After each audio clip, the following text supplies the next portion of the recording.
નજર કરીએ અમદાવાદ પર તો અમદાવાદના જૂના વાડજ હાલાર નગરમાં ઝૂંપડપટ્ટીનું પુનર્નિર્માણ કરીને ત્યાંના લોકોને પાકા મકાન બાંધી આપવાની કન્સ્ટ્રક્શન સાઇટ ચાલી રહી છે, જેમાં લેબરોનું ખુલ્લેઆમ બિલ્ડરો દ્વારા ઉલ્લંઘન કરવામાં આવી રહ્યું છે।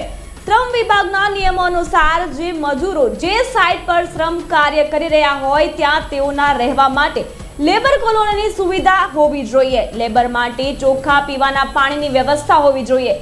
સાથે સાથે આ માઇગ્રન્ટ વર્કરનું હિત જળવાઈ રહે અને તેમના જે બાળકો છે તેના માટે આંગણવાડીની પણ સુવિધા હોવી જોઈએ, પરંતુ શ્રમ વિભાગના નિયમોથી બિલ્ડરોને અને કોન્ટ્રાક્ટરોને કંઈ લાગતું વળગતું જ ન હોય તેવું લાગી રહ્યું છે। તેમ કાયદા અને કાનૂનના ડર વિના શ્રમિકોના જીવન સાથે બિલ્ડરો અને કોન્ટ્રાક્ટરો છે તે ચેડા કરી રહ્યા હોય તેવા દ્રશ્યો સામે આવી રહ્યા છે, જેના સ્પષ્ટ દ્રશ્યો અસ્મિતા ભારતના માધ્યમથી તમારા સુધી પહોંચાડવામાં આવી રહ્યા છે। આપ સ્ક્રીન પર સ્પષ્ટ જોઈ શકો છો કે જેમાં શ્રમિકો માટે રહેવાની કોઈ સચોટ વ્યવસ્થા કરવામાં જ આવી નથી। ખૂબ જ ગંદકીમાં પોતાના બાળકો સાથે રહેવા શ્રમિકો છે તે મજબૂર બન્યા છે। ત્યારે શું ગરીબ લોકોના જીવનની કોઈ કિંમત જ નથી?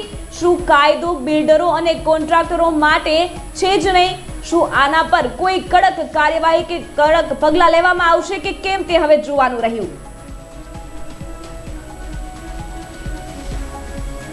શું નામ તમારું? માધુ। હા, માધુ। તો તમે અહીંયા લેબરનું કામ કરો છો?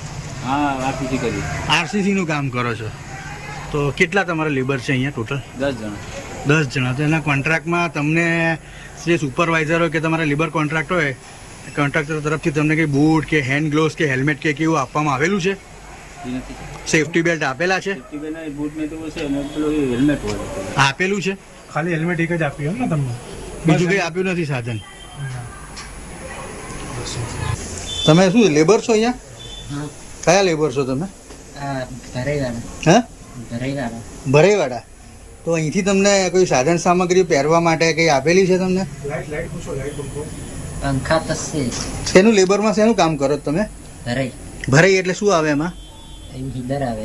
હા, અચ્છા, એમાં તમને કંઈ હાથના ગ્લોવ્સ આપ્યા છે, હેલ્મેટ આપ્યું છે,